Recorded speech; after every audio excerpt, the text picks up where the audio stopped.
biomass of all insects across the globe is estimated to be approximately 200 million tons of carbon equivalent. 120 million tons of the insects are made up of ants and termites. And given that these social insects have only approximately 20 to 30,000 species between them, this means that they are disproportionately represented in the insect biota.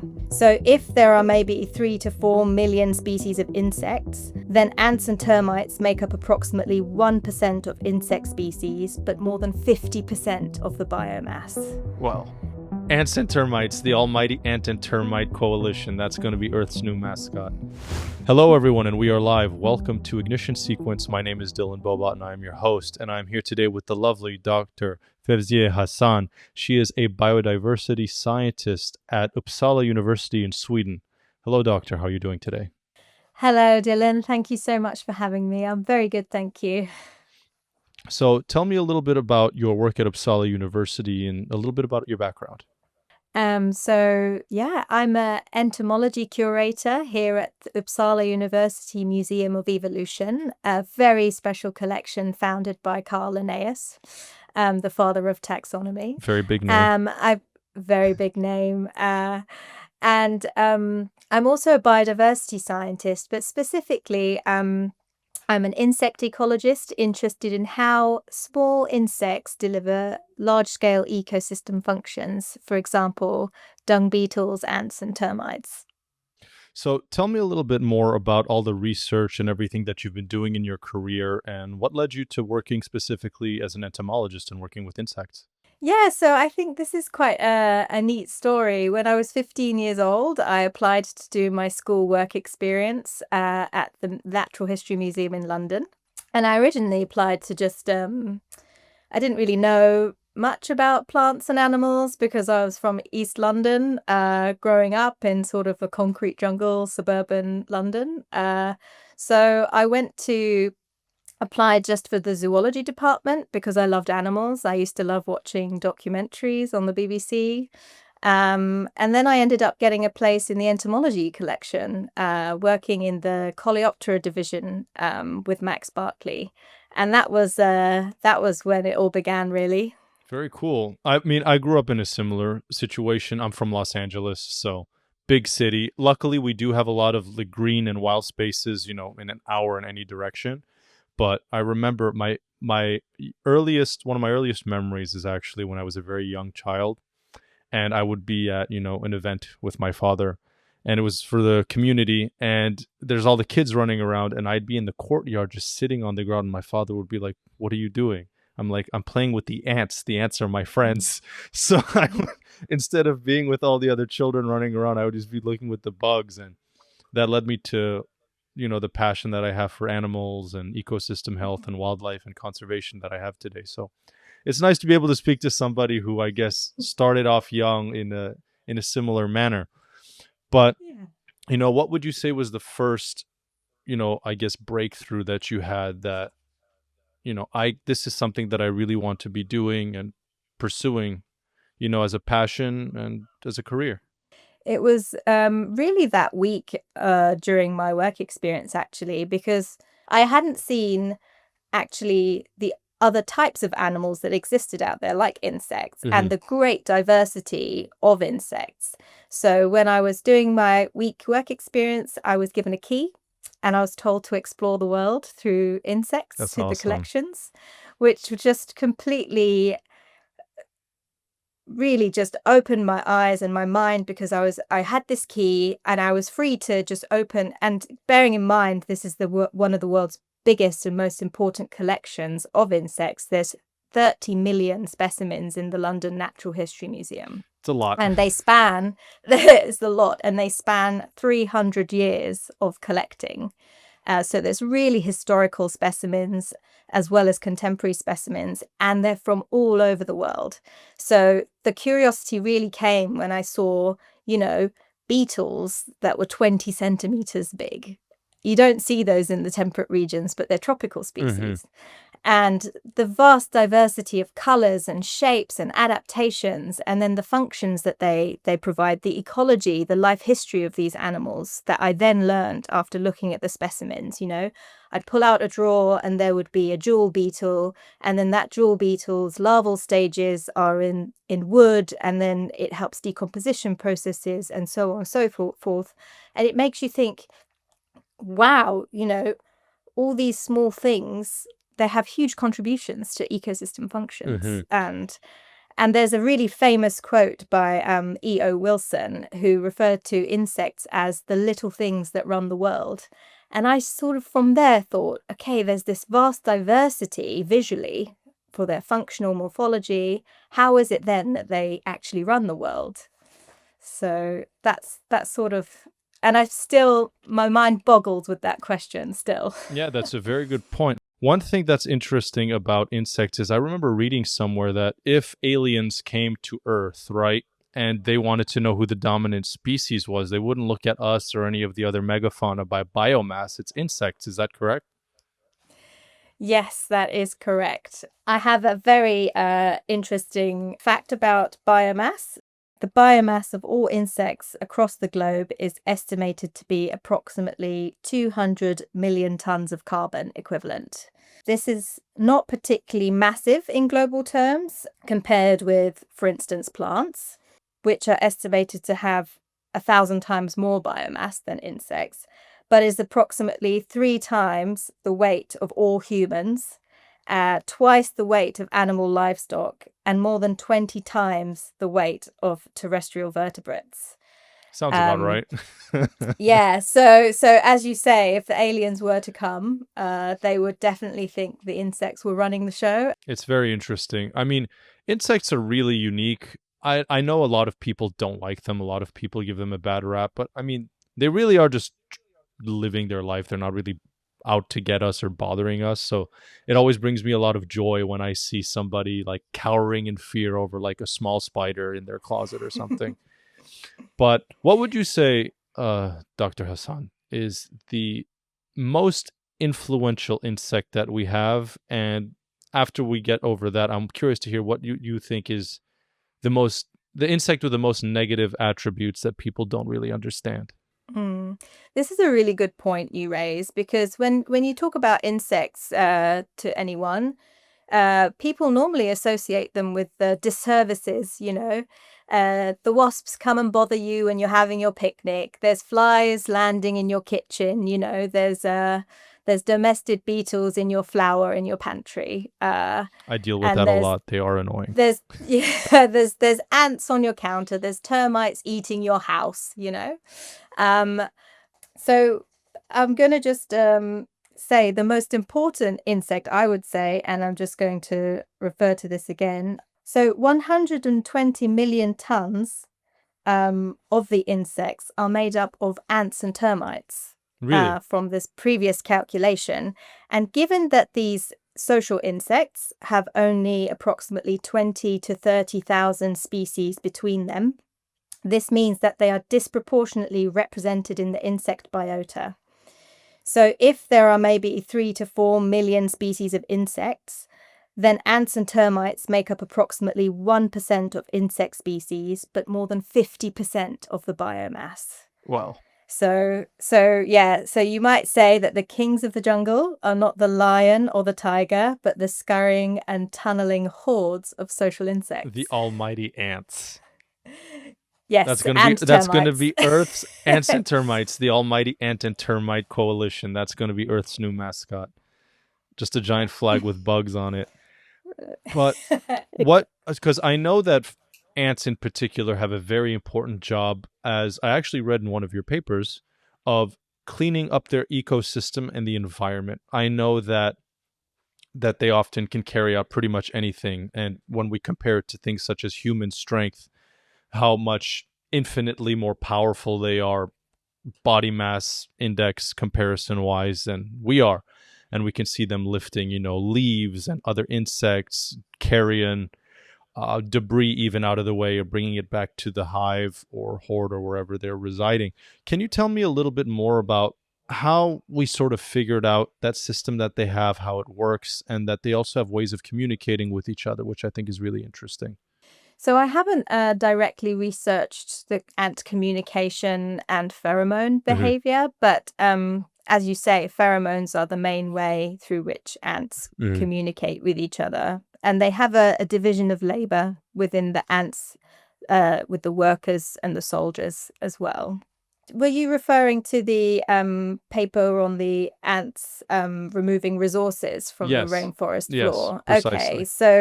so in that study, we didn't actually look at the pheromone communication and things like that. But we did a controlled experiment essentially, and we found that we used a experiment where we artificially placed a carbohydrate, protein, seed baits as a proxy to then quantify the contribution of ants versus invertebrates and other vertebrates, that the contribution they have to the redistribution of nutrients on the forest floor, and to determine and isolate exactly the extent to which they were delivering these ecosystem functions. Hmm. Um, so we found, yeah, that ants accounted for 52% of total bait removal from the forest floor, um, and that vertebrates and non-ant invertebrates removed the remaining 48% of baits. So these baits consisted of a protein, so we used fish and cat food to as a proxy, and seeds, so they're high-fat baits, and also the carbohydrate was just biscuits.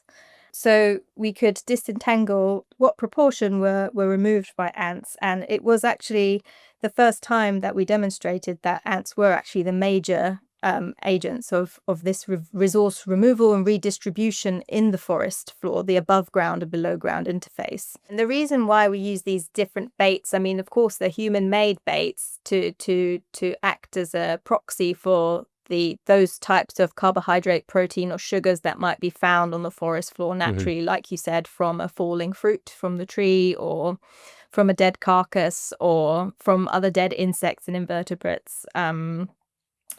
So this is a huge area of ecology and functional ecology that still needs further exploration, and to actually isolate and be able to say that ants are delivering these specific roles with the specific types of bait as well is very complicated. You have to do a large scale exclusion experiment of excluding, because you have to have a control, right? So you have Absolutely. to have a plot where there's ants and then the plot where ants don't exist, to then determine and see whether there are differences between the two plot types. Fair enough.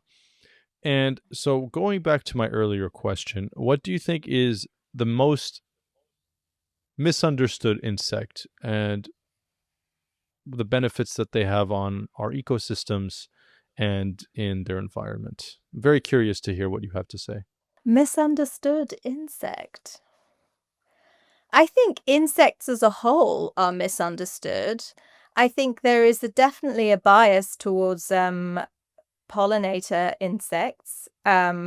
So the focus of humans has been on rather charismatic um, or fluffy and lovely bumblebees, pollinators, for example, or Exactly. butterflies. Butterflies are the Lepidoptera are the most well-studied order in entomology, alongside the Coleoptera, which are the beetles. But I think because of this bias to these small, tiny fraction of insects, the insects in general, I think, are misunderstood. I think flies are often thought of a nuisance. They carry diseases, like malaria or Zika. The housefly, for example, causes a lot of issues.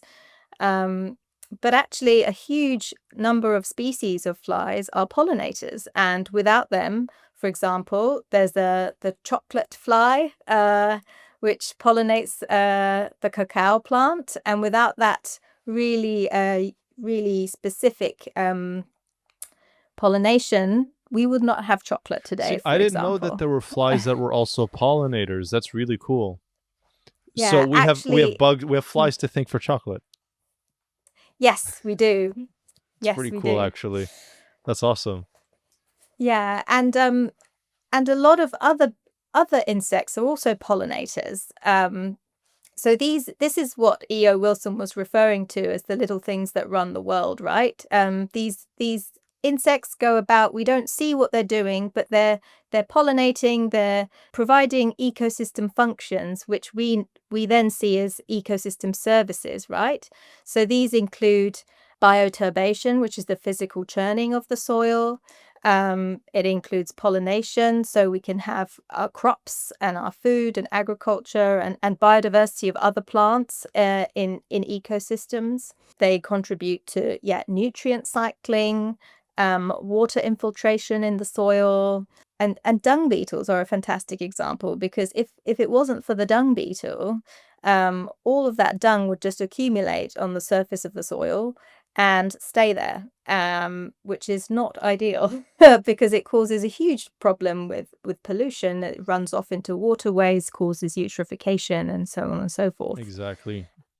Yeah, if you live in any major city, you've noticed that large piles of dog excrement are not so sightly, and some dung beetles would be nice to have if people wouldn't be picking up after their animals. I don't think the dung beetles could keep up with the dog crap. That's fair. Fair. People that have pets listening to this, be more responsible, please. You're doing a service to everyone. But speaking of dung beetles, I know that you're a big fan of the dung beetle. Tell me, I didn't know that there were so many species. I thought that there was, because me thinking that, I guess is a little bit of my own ignorance, even though being a big fan of science and ecology and everything, especially evolution, that I thought that there was only a specific niche that was filled by a certain amount of, I'd say, dung beetles, but I didn't know that there were so many species across different continents.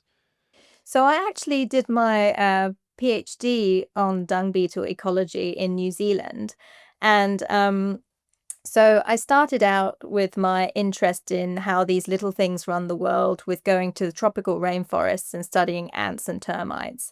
But I then went on to do my PhD after that in a completely human modified landscape and working on, I suppose, going from a primary pristine tropical ecosystem to agricultural pasture in New Zealand. And it's fascinating example of where ecosystem functions are missing. So naturally in New Zealand, there are only 16 species of native dung beetle. They are endemic to New Zealand. But when the Europeans came to New Zealand, they brought with them livestock, which didn't previously exist in New Zealand because it's an avian and reptilian dominated island ecosystem Yeah. with high levels of endemism. And so when they brought these livestock, they didn't have the attached ecosystems that deal with the dung. So I think it was the mid to late 1800s when a vicar or a reverend brought over the first cow. And then since then, they had started modifying, creating agriculture in New Zealand. And since current day New Zealand, the primary economic activity is milk solid export. So that's dairy farming as well as meat. They started to experience a huge problem on their farms with pollution because the dung simply wasn't being removed from the pasture They surface. just have shit everywhere. Exactly. And of course, Australia also experienced a similar phenomenon, but Australia had a greater diversity of dung beetles Hmm. because they had Large mammal marsupials. species, Yes, yes. they had larger mammal species, whereas New Zealand is a completely different story. So I went from pristine primary tropical rainforest to trying to figure out how to create a functioning ecosystem on a farm. And in 2011, the New Zealand Environmental Protection Agency gave the green flag to introduce 11 species of dung beetle to deal with this dung pollution problem. Because what was happening was the cattle were no longer feeding on the paddock areas, of course, where there was dung. So then they would have to cut down more forest and make more pasture land, and this was a complete disaster, really. Of course, it's environmental degradation right there. Doesn't Exactly. doesn't work. Yeah, New Zealand's an interesting place. I'd love to visit. I'm going to ask you questions about New Zealand actually. But yeah, it's a weird thing. Not a lot of people I think know this, but until the Maori or their ancestors showed up, relatively recently, something within the last 500 to 800 years, I think. They weren't there for that long before European settlers arrived as well. But Hmm. before that, it was just an island dominated by birds and reptiles. There's avian species taking up every niche. Like the kiwi is essentially just vermin. It's basically just my favorite quote about the kiwi is that it is rat hardware on rat software on bird hardware, which is the funniest description of a kiwi, but it's kind of accurate. I actually haven't heard that before. Really, Hmm. maybe it's the Gen Z What am memes. I? What am I missing? Oh yeah, I don't engage in Yeah, in meme activity. no, But as a actually, meme I would lord, I love counter looking at that. all of that stuff. Tell me more. I would counter that statement and say actually kiwis are a highly threatened species, and their populations are seriously reduced because of the introduction of rats. Yeah. So because of course before any European shipment arrived, there were no rats or possums in New Zealand. And so the birds, they stopped flying because they were so safe on the ground, they're ground dwelling, walking around the forest floor species, the kiwi, for instance. So when those rats were introduced, they were eating the eggs, and it caused a huge population crash. Yeah. So yeah, not a good. Their gene pool is significantly constrained at the moment, I think, and there are sort of conservation programs where there's, for example, in Waikato, there's Mongototori Nature Reserve where they have it's a little bit like Jurassic Park, actually. They've put gates to physically exclude any rats or mice that might enter, or Mhm. possums that might enter the natural native forest ecosystem, and then there they introduce kiwis so they can actually live and reproduce in a healthy way. And that entire protected area is completely fenced on the outside. Yes, it's completely fenced. I think that's a good way to start doing, certain things with species, that were isolated. Like, for example, Australia has so many feral animals. It's become a huge nightmare for them. I mean, same thing with New Zealand. I mean, like as we said earlier, rats came in and they've decimated, the kiwi as well as kakapo and other flightless birds. Same thing with introduction of cats, feral Yes, dogs, cats. House pigs. cats are Yeah, actually very bad, yes. I know it's a Mm. big deal. But I mean, even, when the Maori got there was the moa and the Haast's eagle, these giant, huge birds which make ostriches look like chickens comparatively. Yes. And they were, birds that, and in consideration, a large bird like an eagle, which will have like a 7 foot wingspan, will weigh 9 pounds. So because of the hollow bones that they have, so when we're comparing, the size of a bird, this is a 900 to 1,200 pound bird that was walking around on this island uninterrupted for tens of thousands, perhaps millions of years. And it wasn't until people came that this animal was now under attack. And within a few generations, they were completely extirpated along with their predator, the Haast's eagle. So I think it's interesting to see how quickly an environment can change when an invasive species is brought in, whether on purpose or by accident. But that actually leads me to one of the questions that I have here, and something that you actually brought up earlier. When the New Zealand Department of Agriculture, I believe you said it was, or En- Environmental Protection Environmental Agency. Protection Mm, Agency. My apologies. They yes. greenlit the introduction of, a foreign species, which I Yes. wanted to ask you a question about that, because I know that most of the times it's just negatives. Like here in the US, we have a huge problem in Florida with invasive pythons. We have a problem Hmm. with feral hogs wreaking just havoc on our farmland. So when you introduce a species that is deemed to be beneficial for that environment, such as these dung beetles, how does that process go, if you know? And if not, tell me what were the benefits that you noticed in the introduction of this new species to this environment? Hmm.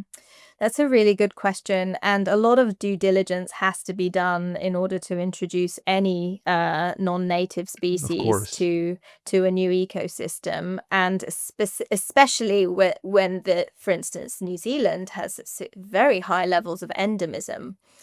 So actually, the idea was thrown out there by ecologists in 1993, so 30 years ago. And there were serious objections to it for many years because of local communities already suffering the impacts of, as we've just spoken about, invasive non-native species. As well as this, there's been huge Phytophthora outbreak on the really sacred Maori trees, the kauri trees. So they were really worried about what would happen if a dung beetle was introduced. But the neat thing about dung beetles is that they don't really care for anything as a resource other than dung, right? There. So what's so nice about this introduction to New Zealand is that they're not really bothered to spill into native habitats because there is no dung in there for them as bountiful as there is on the paddock. And the species that are selected were very carefully selected from different countries, actually, to fill different niches. So, for example, to cover different soil types and different temporal coverage, so over the year, so they don't all come out in the summer, for Mhm. example, so they exist throughout the year. And they were carefully selected from Europe, South Africa, the Middle East, and they were selected as there are broadly three types of dung beetle: the tunnelers, the rollers, and the dwellers. So the tunneler species were specifically selected because that they are the ones that provide the function which we want on a farm, and that is to physically take the dung and bury it in the soil. And so that then leads to increased soil nutrients to produce removal of the dung into the soil quickly and increase nutrients so the farmer can continue growing grass to then feed the animals. Um, so studies were done to see whether the dung beetles were interested in going into the native forest, but there's still been no evidence that there's any spillover into these native habitats, which is quite positive, actually. And why would there be, since their life history is around the dung, and that dung resource is in the concentrated area of the farm paddock. So So they're literally never leaving the farm. They're just staying in that area. yeah, so they stay. Of course, they fly. They have a range, and we want them to disperse. But when they do disperse, they will when they find a pile of dung, they will land on the dung and continue their life cycle Okay. there.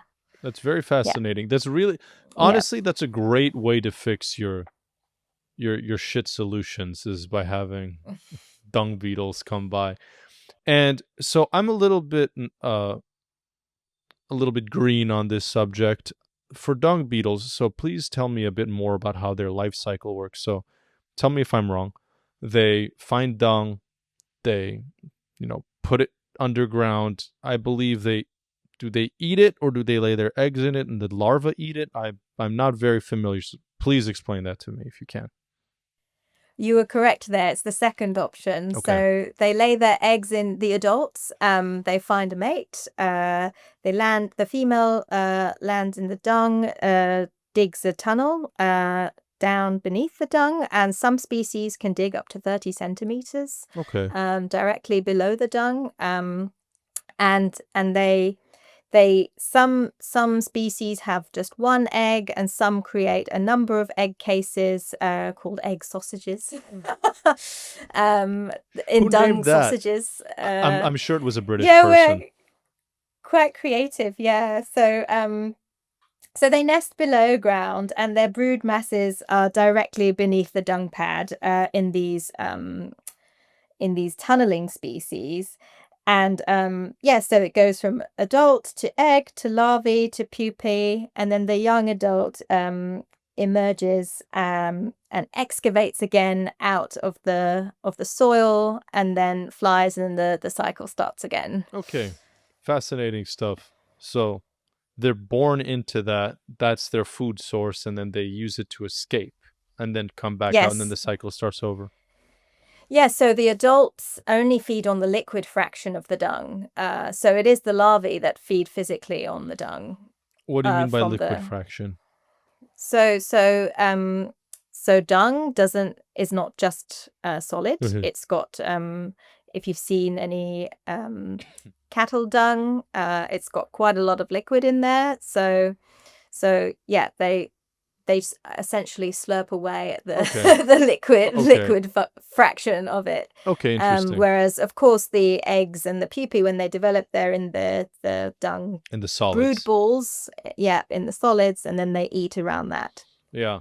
And I mean, that would be, yeah, it wouldn't be an ideal situation for the introduced dung beetles in New Zealand to go and find, bird feces, because bird feces are completely different. It's not something that they could really work with, especially for the No. larval stage. So I guess Yeah. that is a beneficial solution to the problem that they have. Yeah, but there's also this issue now that, because of course the agricultural land use is changing in New Zealand, and the native forests, of course, are being cut down, just like any country is expanding their agricultural land. When this happens, of course, the ecosystem which the dung beetle relies on, so the mammal dung or the bird dung or the reptile dung, and in this case, of course, it's reptile and bird dung in New Zealand. When those populations decrease, then the biodiversity of the dung beetles associated with those birds and reptiles will also Mhm. be at risk, because they don't have the dung of these animals to continue to Yes. live and reproduce. And this is regarding to the endemic dung beetles of New Zealand, correct? Yes, that's correct. Do you know how their process works? Because like I said earlier, it would be interesting to see, how the ones that are used to mammal dung would they wouldn't even know what to do with like reptile or bird feces, but these insects seem to have found to make an entire niche out of that. Do you know how that process works for them? Yes, so the 16, roughly 16 endemic species of dung beetle from a very ancient lineage called the Canthanini. And they are just like, it's very interestingly, just like the birds in New Zealand, they are flightless Oh dung wow. beetles, Okay. but they're actually mainly telecoprid species, which means they're rollers. So they're quite difficult and cryptic species to observe. I haven't personally observed them in nature, but I've seen specimens of them in Te Papa National Museum in Wellington. But they are often caught by using pitfall traps baited with rotting squid or Interesting. rotting fish. And they're attracted to that scent because actually one paper was published where they looked at how the native dung beetles in New Zealand, actually made a link with the marine, a nutrient link with the marine ecosystem, because birds were going from coastal to forest systems with their dung, and this nutrient flow was coming from marine to terrestrial via the dung beetle. incorporating it back into the forest ecosystem. Wow. So there's a specific scent or carryover that they can recognize that this is the same food that the birds would normally be eating. So this is a clear sign that this is going to be something that I need. Yeah, I suppose that they are evolved to be attracted to the certain dung types of different species. Hmm. Do insects have the ability to be, I guess, the canary in the coal mine, or like the early alarm system that there are things wrong in the environment and that we should take a look at it before it affects everything else? So we've actually there's this phenomenon now that people are describing called the windshield phenomenon, where people are noticing that when they drive their car, their windscreens are quite clean, and that's because the insects have died, or they don't exist anymore. So there's this sense in society that there is this insect decline because there is, yeah, the windshield phenomenon, where people are noticing that there's not as many insects in my garden, or there's not as many um, dead bugs on my windshield. So in a way, people and can sense, I think, that there's something happening. Um, but I think there needs to be more of an education around the types of insects that are beneficial, and the ones that are end up being pests and causing destruction. Like for us, obviously, as human beings, the most beneficial, in our opinion, would be things like dung beetles because they help us with livestock and agriculture, which is important to every aspect of human society. But also pollinators, things like, the like you said earlier, the anthropomorphized or anthropomorphized, however you pronounce it, Mhm. image of the bee and the butterfly, and they go around and they pollinate and they create things like fruit or honey for us. Um, Mhm. I think this ties back into the first thing I asked you, but what do you think is the most important insect that exists on our planet in a general aspect? In a general aspect, since I referred to those figures about the proportion of ecosystem services and biomass provided by ants and termites, I would say ants and termites, particularly because they are predominantly, especially termites, tropical and subtropical in their distribution, provide uh, a lot of essential ecosystem functions and services. And that's actually what we demonstrated in our paper that we published in Science, that termites mitigate the effects of drought in tropical ecosystems. And and this is important because if we know that termites can help keep water locked in the soil during intense drought periods, of which we know we're going to get more of as time goes on and the climate continues to change and increase in temperature.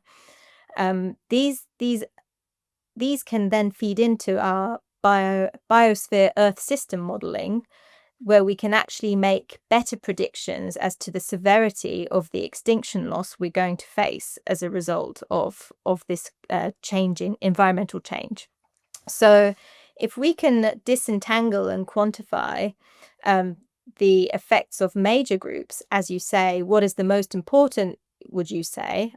Um, if we target the disproportionate groups, like these groups that provide the biggest function and service to humans to also benefit the whole ecosystem, then I think we should I think it's those insects that really need to be understood more, to update then our knowledge of long-term ecosystem health and benefits to humans. From what you just told me, I actually wanted to ask you two separate questions. And the first one is, this is going to relate to, you know, the environment and everything you mentioned earlier with the insect apocalypse, insect Armageddon. But I really wanted to touch quickly on how did scientists come to realize that termites can store water? How does that process work? And if, like we mentioned earlier, with introduced species, is that something we could possibly do in areas that need more assistance when it comes to droughts? and introducing species like termites that have an ability to affect the environment positively in that way? Yeah, great question. So this study was actually done in primary tropical rainforest, where we did an exclusion experiment where we had termites in one plot and no termites in another plot. And over the drought period of 2016 to 2017, we took samples of ecosystem functions. So soil moisture levels, seedling survival, soil nutrients like NPK, carbon as well. And over the time before the drought and after the drought, in the treatments that had termites in them, we noticed that seedling survival was greater. So when you said introducing termites, in this context, termite biodiversity, in this case, in this tropical rainforest in Borneo, uh, is super. There's many species. There's up to 46 or something species in 100-meter transect, for Oh, instance. wow. So that's natural termite communities in a primary undisturbed tropical rainforest.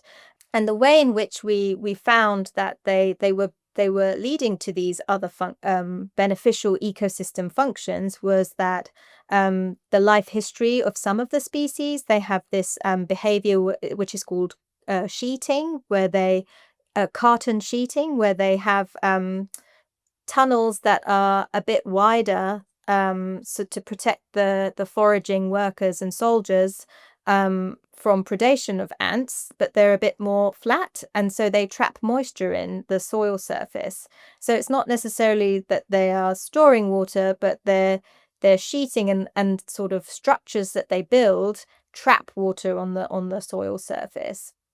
And there are a number of other reasons, sort of trophic level reasons that might also lead to the reason why termites did very well and were able to increase the ecosystem functions during a drought period. And that is because the dry period may have reduced the ants that were predating on them. So the ants were probably less active, so they were reducing the predation pressure on the termites.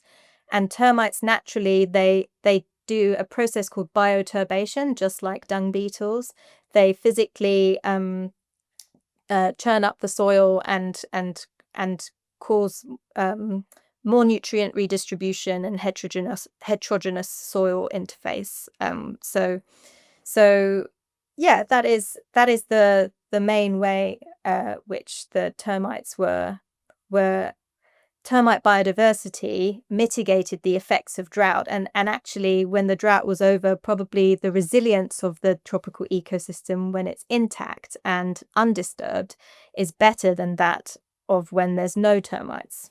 That's really, really cool Um, to see and hear. I mean, I didn't know yeah. that they were so, like, I knew that they were able of doing impressive things. Obviously, when we think of termites, we think of things like termite mounds or being able to consume cellulose and take down like trees or Mm, fallen mm, plants or anything like that. I didn't mm-hmm, know mm-hmm. that they had so much of an impact on their immediate environment as well as things to protect themselves. But that leads me, speaking of protecting themselves and their environment, as you mentioned earlier with the insect apocalypse, as if you will, what do we think are the biggest issues? I mean, I'm going to guess and say it's, human pollution, pesticides, and things like that. But, you as an entomologist and somebody who's worked in this field for as long as you have, what would you say are the biggest factors contributing to the loss of insect biodiversity? And afterwards, I'll have some questions on how you think that we can try to mitigate that. Exactly as you said, it's the use of pesticides, particularly neonicotinoids, What is um, that? which which specifically target insects. It's just a class of insecticide that is used on a lot of agricultural land, um, and it I think is banned in a number of countries, or certain types of it is banned in a number of countries. Sorry, I don't know too many details on that, No but worries. It's a it's complicated subject. definitely, it's very complicated, yeah. But on a high level, it's definitely neonicotinoid pesticides that are causing huge issues, and I think we need to really step in to make more regenerative agricultural practices, to have more land use heterogeneity, so little pockets of land that's left alone to create habitats for and reservoir ecosystems for these insects to then disperse from, and on top of that, without doubt, the number one driving force, since all the highest density of insect biodiversity is in the tropics, unfortunately, we're not able to keep up and describe the number of species that are in the tropics of insect at a speed from which we're able to understand the rate of decline, right? But land use intensification, agricultural intensification in the tropical ecosystems. So in South America, it's cattle ranches, and in Southeast Asia, it's oil palm plantations. We've seen huge satellite images of these monoculture oil palm plantations that have just devastated primary tropical rainforests in these regions. And quite a lot of the species that are now lost there, we never even got a chance to describe. Fair enough. Yeah. So I would say that, the number one driver is habitat conversion and land use intensification. Yeah, I wish we had a better sentiment worldwide of just saying, hey, this is a percentage of this area of this county or part of the country, whatever, and we're going to allocate certain parts of it that can never be touched. I mean, that's something I really like about the United States. We have our national parks and our wildlife refuges, which can't be touched. I believe those are in a public trust. Forgive me if I'm wrong.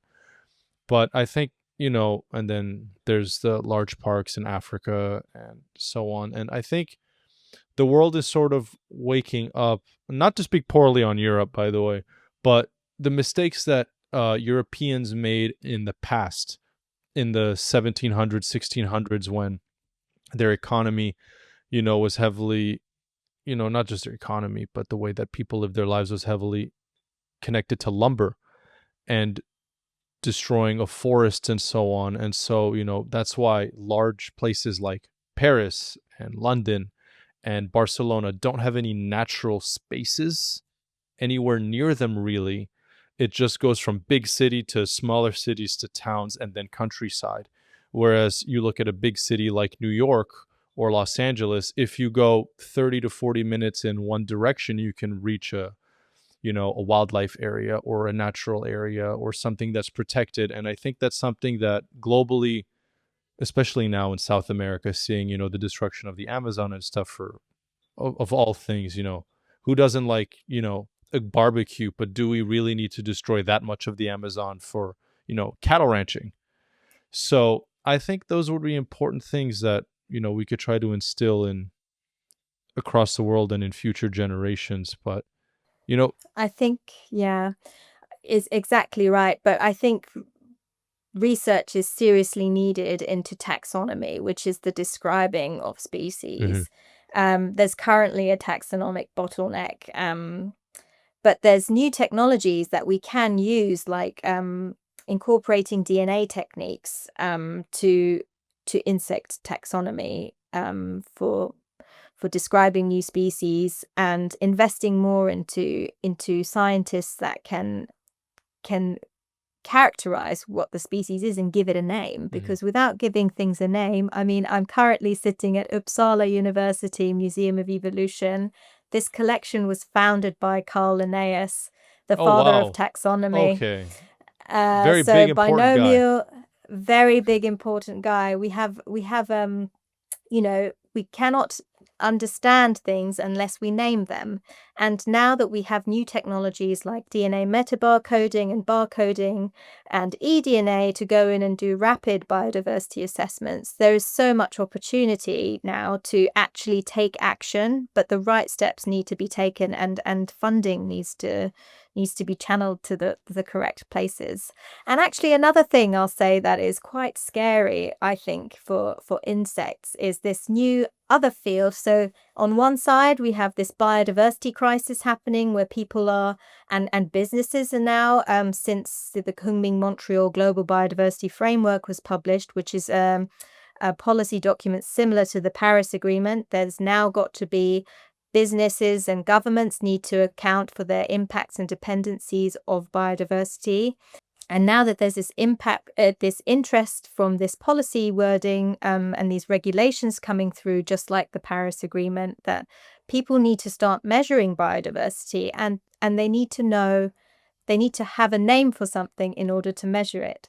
And at the same time, a new field, because innovation is so important and we need to continue to innovate to find solutions for future problems. And insects are not only good for biodiversity, but they're also really important for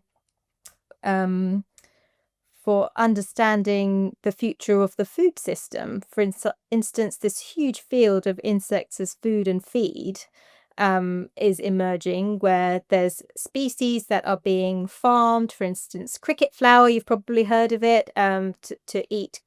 People eat cricket chips now, or Cricket protein crackers, or powder. exactly, cricket protein powder. And then there's also other insects as food and feed, circular bioeconomy models, such as the black soldier fly larvae, which is a fly that has and each stage of its life cycle has really, it not only decomposes all organic matter, so it decomposes organic waste. So a municipal organic waste plant could take some black soldier fly larvae to use to decompose their organic municipal waste. The larvae are used as feed for livestock, like chickens or pigs. And then there is this thing that we call frass, which is the dung of insects. And this has been shown to have really the same level of nitrogen, phosphorus, and potassium fertilizer properties as artificially made fertilizers. Oh wow, okay. So this fits into this circular bioeconomy model. But what's so interesting about these superstar insects that can be quick generation time, have all these benefits on their different parts of their life cycle, is that they're also the critical characteristics that invasive species have. So what happens if a black soldier fly larvae escapes this municipal waste plant and enters a native habitat, and it's a complete generalist species? It will go into a forest ecosystem and completely eat all the detritus and ruin the soil, below ground soil biodiversity and food web. So there's these two worlds at the moment, which I'm super curious about how they're colliding, because they're both, of course, important, but there needs to be extra protection measures taking place, because one is, if it's not controlled properly, then it's going to have a big effect on native ecosystems. Yeah, absolutely. But what you just told me was really fascinating about how there's an entire essentially circle of life for this one insect, and it can be used in so many different ways that are beneficial to us. And I think that's something that people really should think about investing in more. I mean, if you have something that can just get rid of the waste, and then the remnants of that process can go to regeneration for our plants and our agriculture, and then to feeding our livestock, which then feeds us. I think that's a beautiful system that if we have the right people and smart people that really know what they're doing. And I think one thing that a lot of people underestimate is the need for good scientists, like legitimate professionals that actually understand how everything works, and hiring those people and giving them a proper chance and a voice to actually be involved in these projects. I think we have a lot to learn and listen.